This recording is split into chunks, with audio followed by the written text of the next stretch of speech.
ఫైనల్గా ఒక్కటి సార్, మీ కెరీర్లో సార్ 2-3 ఇష్యూలు ఉన్నాయి. సరే, వాటి విషయంలో మీరు రిగ్రెట్ అవుతున్నారు, క్షమాపణ కూడా చెప్తూ ఉన్నారు. ఇంకొక మేజర్ ఇష్యూ, మీరు తీసుకున్న డెసిషన్ అంటే గవర్నమెంట్ తీసుకున్న డెసిషన్ని మీరు ఎగ్జిక్యూట్ చేస్తుంటారు. విలేజ్ సెక్రటేరియట్లకి వైఎస్ఆర్ కాంగ్రెస్ పార్టీ జెండా రంగులు వేయటం అంటే ఈ ఆలోచన ఎవరిది సార్? అంటే అప్పుడు ఏమైనా డిస్కషన్ వచ్చిందా, ఈ రంగులు వేస్తే ఇలా కాంట్రవర్సీ అవుతుంది, గవర్నమెంట్ ఆఫీసెస్కి ఇలా పార్టీ కలర్స్ వేయకూడదు అని ఏమైనా డిస్కషన్, మీరు అబ్జెక్ట్ చేయటం కానీ ఇలాంటిది ఏమైనా జరిగిందా? మీరు కొంచెం గూగుల్ చేయండి అశోక్ గారు, గూగుల్ చేయండి. మీరు చెప్పండి, లాస్ట్ 50 ఇయర్స్లో వేరే వేరే స్టేట్స్లో పార్టీ చేంజ్ అయినప్పుడు కలర్ చేంజ్ అవుతుందా లేదా మీరే గూగుల్ చేయండి.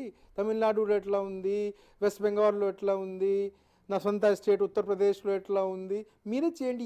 What is new in that? నాకు అర్థమైన విషయం ఏంటి దీంట్లో, what is new in that? ఇప్పుడు ఇంకా మీరు వెళ్తే మీరు చెన్నై ఇప్పుడు వెళ్ళారా లేదా నాకు తెలియదు.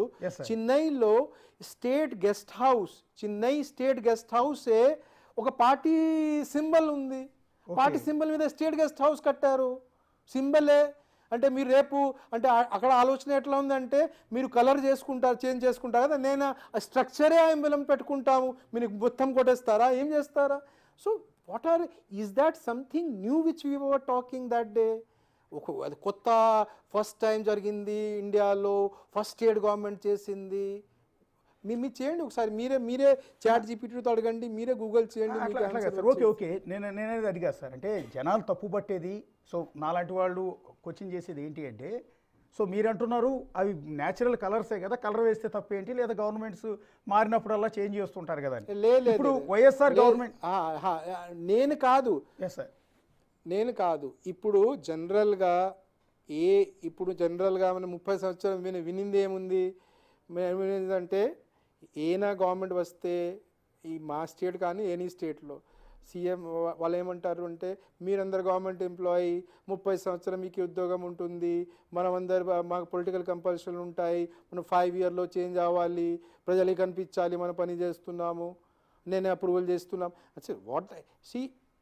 ఆల్ సీఎంస్ ఆర్, దేవుడు వాళ్ళకి పోస్ట్ ఇచ్చారంటే they are bold people. They ఫలానా వాళ్ళ మీద అట్లా చెప్పి నువ్వు ఆ పని చేయాలి. They take own up they decisions, they sign all files. No CM అది కరెక్ట్ డెసిషన్ అయితే అలా రంగులు వేయొచ్చు అనుకుంటే, హైకోర్టు ఎందుకు మళ్ళీ ఆ రంగులన్నీ చెరిపేసి మళ్ళీ వేరే పెయింట్స్ ఏమని ఎందుకు చెప్పింది? That was so that was the anguish in the government. ఇప్పుడు ఎందుకు ఈ ఇష్యూ మీద సుప్రీంకోర్టు వరకు వెళ్ళారంటే, ఈ పక్కన తమిళనాడులో జరుగుతుంది, అక్కడ వెస్ట్ బెంగాల్లో జరుగుతుంది, ఉత్తరప్రదేశ్లో జరుగుతుంది, అన్ని స్టేట్లో జరుగుతున్నాయి. మీరు you take a comprehensive view, you come with a national policy. నేను just because I'm a party which is a new party, I'm only a restricted party in Andhra Pradesh, I'm only a startup party laga unnamante naake meeda atla jarugutundi ante, that was the anguish. So ఆ anguish అప్పుడు కూడా మీరు ఎవరు పాలిటిక్స్లో ఉన్నప్పుడు, పాలిటిక్స్లో ఎవరు 30 లేకపోతే గవర్నమెంట్లో 20-30 సంవత్సరాలు ఉన్నారు, వాళ్ళతో దీనికి సొల్యూషన్ అడిగితే everybody will say come with a national code. మీరు దయచేసి don't pick up one state and do this for one state అంటే అప్పుడు ఉంది. బట్ సుప్రీంకోర్టు ఎందుకు సుప్రీంకోర్టు వాళ్ళ ఫేవర్లో ఎట్లా ఎందుకు ఇచ్చింది? ఇట్ ఈస్ సేమ్ లైక్ నేను అంతకుముందు చెప్పాం కదా, నేను పర్సనల్ వెహికల్ వాడగలమంటే చట్టం అట్లా స్పిరిట్లో చూసుకోండి. స్పిరిట్లో it is happening today also, it is happening. జరగట్లేదా ఇప్పుడు? మీరే చెప్పండి. అంటే కూటమి ప్రభుత్వం వచ్చిన తర్వాత ఎల్లో కలర్ వేయలేదు కదా, ఎల్లో కలరో బీజేపీ కలరో జనసేన కలరో వేయట్లేదు పార్టీ ఆఫీసులకి, ప్రభుత్వ కార్యాలయాలకి. లేకపోతే ఇప్పుడు తెలంగాణలో బీఆర్ఎస్ ఉన్నప్పుడు అన్ని ఆఫీసులకి పింక్ కలర్ వేయలేదు. మీరు కాదు సార్, కాంగ్రెస్ రాగానే కాంగ్రెస్ కలర్స్ కూడా వేయట్లేదు కదా ప్రభుత్వ కార్యాలయాలకి. నేను దయచేసి ఇప్పుడు ఈ అయిన తర్వాత మీరు గూగుల్ చేయండి, which are the government buildings on the party, ఏ పార్టీ కలర్లో బిల్డింగ్స్ కానీ వెహికల్స్ కానీ ఉన్నాయంటే మీకే ఎంత వస్తుంది. Please don't make me to speak about ఒక స్టేట్ కానీ సెకండ్ స్టేట్. ఫైనల్గా నేను కూడా దీని మీద ఆలోచన చేశాను నేను దీని మీద. ఎస్ సార్, అంటే ఫైనల్గా ఒక్క మాట. అంటే లాస్ట్ టైం ఏబిఎన్లో వెళ్ళిన ఎస్ సార్, ఎస్ సార్, చెప్పండి సార్. అంటే last time same question was put to me in ABN ఇంటర్వ్యూలో. ఆయన తర్వాత నేను కూడా గూగుల్ చేసి చూసాం. So I know what is the situation in different states. So I will request మీరు కూడా ఎవరితో గూగుల్ చేపించి వేరే స్టేట్స్లో ఒక ఒక రూలింగ్ పార్టీ వాళ్ళ సింబల్ కానీ వాళ్ళ కలర్స్ ఎక్కడెక్కడ గవర్నమెంట్ బిల్డింగ్ కానీ వెహికల్లో పెట్టారా లేదా, you will get an answer. అంటే నేనేమంటాను సార్, ఇప్పుడు మాలాంటి వాళ్ళం లేకపోతే కామన్ పబ్లిక్ ఏదో అన్నారు, ఇది కరెక్టే అన్నారంటే ఓకే, కానీ మీలాంటి ఒక సీనియర్ ఐఏఎస్ అధికారి దీన్ని యాక్సెప్ట్ చేస్తున్నారా, దీన్ని సపోర్ట్ చేస్తున్నారా? ఏ గవర్నమెంట్ మారితే ఆ గవర్నమెంట్ వాళ్ళు ఇష్టం వచ్చినట్టు ప్రభుత్వ కార్యాలయాలకి వాళ్ళు రంగులు వేసుకుంటానంటే ఒక సీనియర్ ఐఏఎస్గా మీరు యాక్సెప్ట్ చేస్తారా? ఓకే నేను రివర్స్ క్వశ్చన్ అడుగుతాను మీతో. మొత్తం కలరింగ్ చేసిన ఖర్చులు ఎంత? 1 crore, 2 crore, 10 crore? నేను మీతో అడుగుతున్నాము. ఈ ఫంక్షన్ చేసినప్పుడు, ఒక స్కీమ్ లాంచ్ చేసినప్పుడు ఆ పెద్ద స్టేజ్, అంత ఈవెంట్ మేనేజ్మెంట్, అంత హంగామా అవసరమా? అది అది అది అది పబ్లిక్ మనీ కాదా? మనం యాక్సెప్ట్ చేస్తున్నామా లేదా? Yes sir. సో ఇప్పుడు you can't be seen in a system. Suppose ఇది అన్ని కలరింగ్ చేస్తే దీనికి ఖర్చులు మేబీ అరౌండ్ 5 crore, 10 crore. అరే ఇక్కడ ఎవ్రీ ఈవెంట్కే ఖర్చు 10 కోట్ల రూపాయలు. అది యాక్సెప్టబులా? నాట్ యాక్సెప్టబులా? ఏ అవసరమా? అంత మున్న నేను ఎక్కడ చూసామంటే ఈ సోషల్ మీడియా టైంలో ఏమైనా చేయాలంటే మీరు అందరికి చెప్పండి, మీరు డిజిటల్ మార్కెటింగ్ చేయండి, అంత పెట్టి అంత. సో సి యాజ్ ఏ ఎంప్లాయీగా నేను మళ్ళీ పదే చెప్తున్నాను, employee should never become employer.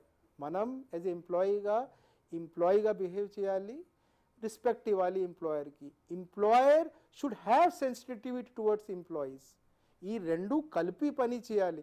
అంటే ఈ సందర్భంలో గవర్నమెంట్ ఎంప్లాయీస్ మనం we must respect our political executives, but political executives also should mentor us, should do it. ఆ హెల్దీ రిలేషన్షిప్పే will take our country forward. నువ్వేనేవా, నువ్వు తప్పు, నేను కరెక్ట్, దీంతో నథింగ్ విల్ స్టాండ్ స్టిల్ అయిపోతాం మనం. Yes sir. ఓకే, కన్క్లూడ్ చేసే ముందు ఒక్కసారి ఫైనల్గా సార్, ఇప్పుడు స్టిల్ హ్యాపీగా ఉన్నారా? అంటే ఆ మూడ్లోంచి బయటకు వచ్చేసారా? నాకు పోస్టింగ్ ఇవ్వలేదు, ఇంత సీరియస్గా ఇంత సిన్సియర్గా పనిచేశాను నేను, నాకు పోస్టింగ్ ఇవ్వకుండా చేశారు అని వీఆర్ఎస్ తీసుకుని కోపంలో బయటకు వచ్చేసారు. సో ఇప్పుడు ఆ డిప్రెషన్ అంతా పోయి హ్యాపీగా ఉన్నారు ఇప్పుడు? ఇప్పుడు నేను ఒక ప్రైవేట్ కంపెనీ జాయిన్ అయినాము చీఫ్ అడ్వైజర్గా. ఓకే. ఇట్స్ ఫిజిక్స్ వాళ్ళ ఒక బిగ్ ఎడ్టెక్ కంపెనీ. ఇప్పుడు వచ్చిన 18th వాళ్ళ ఐపీఓ కూడా ఉంది. సో ఫస్ట్ అంటే ఇప్పుడు నేను ఈ ఉద్యోగం నేను 1 October నుంచి జాయిన్ అయినాము. సో లాస్ట్ ఇయర్ వరకు డ్రీమ్స్లో అన్నీ అది వచ్చేవాళ్ళు, అది అన్నీ బట్ నా మొన్న డ్రీమ్స్లో ఐ గెట్ ఫిజిక్స్ వాళ్ళ నాకు డ్రీమ్లో వస్తుంది. సో నా I'm immersed in my 2.0. I want to do well in 2.0. ఇక్కడ ఉన్న నా ఎంప్లాయర్స్కి I want to prove my worth. నాకు ఒక ఛాలెంజ్ కూడా నా మీద ఉంది. జనరల్గా ప్రైవేట్ సెక్టర్ వాళ్ళు ఏమంటారంటే, ఈ గవర్నమెంట్లో పని చేసిన వాళ్ళకి మనం వాళ్ళు చాలా స్టిఫ్గా ఉంటారు, వాళ్ళకి అందరున్న ఈ గవర్నమెంట్లో పని చేసిన అదే స్టిఫ్నెస్ ఉంటుంది.